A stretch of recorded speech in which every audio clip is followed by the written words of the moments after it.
नमस्कार मंडळी, welcome back to my channel. कसे आहात तुम्ही? Tell me the comment section below. तर आज आपल्या चॅनलवरती कंप्लीट झाले आहेत 27,000 सबस्क्रायबर्स. मला खूप आनंद झाला आहे. असाच सपोर्ट राहू द्यात. आपण अशीच एक स्टेप पुढं चाललो आहेत. मला खूप आनंद झाला. सगळ्यात आधी तर सगळ्या सबस्क्रायबर्सला खूप जास्त थँक्यू. आज ना मी डब्याला देत होते कढी आणि ज्वारीची भाकरी. तर खूप सकाळी लवकर मी आले होते. तर तुम्ही बघू शकता सनलाईट अशी मस्त खिडकीतून येत होती आणि त्यामध्ये मी मिरची, लसूण, आलं, कोथिंबीर, जिरं याचं वाटण करीत होते. आता ह्याच्यामध्ये ना खोबरंसुद्धा टाकायचं. मी बनवते आज कढी. फक्त दह्याची कढी असते ना, ती कढी बनवते. आता कढीसाठी मी इथे ना पाऊण वाटी दही घेतलं आहे. त्याच्यामध्ये हळद आणि जिरं टाकलं आहे. पाणी टाकायचं आणि एकदम पातळ कन्सिस्टी करायची त्याची. आता दह्याचं प्रमाण आहे ना, इथं मी जरा जास्त घेतलं आहे कारण मला जास्त कढी बनवायची होती.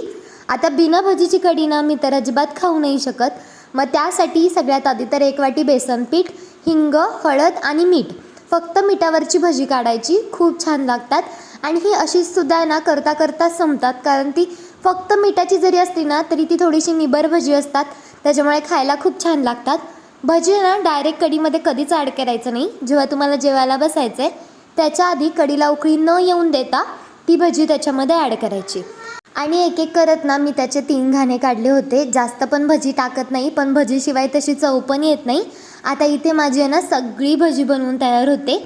आता फोडणी देते. फोडणीसाठी तेल कमी करून घेतलं मी त्याच कढईमध्ये आणि जिरं, मोहरी आणि कढीपत्ता पण अवश्य टाका, जो की माझ्याकडे अजिबातसुद्धा नसतो आहे फ्रेश कढीपत्ता.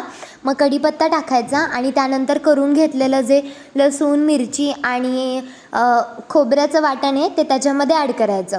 आता भजी बनवण्यासाठी बेसन पीठ जे घेतलं होतं ना त्याचं पाणीसुद्धा ह्याच्यामध्ये ॲड करायचं, म्हणजे कढी जी आहे ना ती थोडीशी घट्ट होते. कोथिंबीर टाकायची आणि सगळ्यात शेवटी मीठ टाकायचं. मीठ आधी टाकायचं नाही, नाहीतर कढी संपूर्ण नासून बसेल. आता साखर टाकायची. इथं मी 4 ते 5 चमचे साखर टाकली होती आणि तूप टाकलं आहे. आता तूप तुम्ही स्किप पण करू शकता, काही जणांना आवडत नाही, मला आवडतं. मग उकळून द्यायची नाही कढी अजिबातसुद्धा. कढी जर उकळली तर दही फुटेल आणि कढी नासेल. उकळून देऊ नका, फक्त 5 मिनटं गरम होऊन द्यायची की तुम्हाला समजेल किती शिजली आहे. डबा पॅक केला आणि पाठवून दिला. सगळ्यांना खूप आवडली कढी.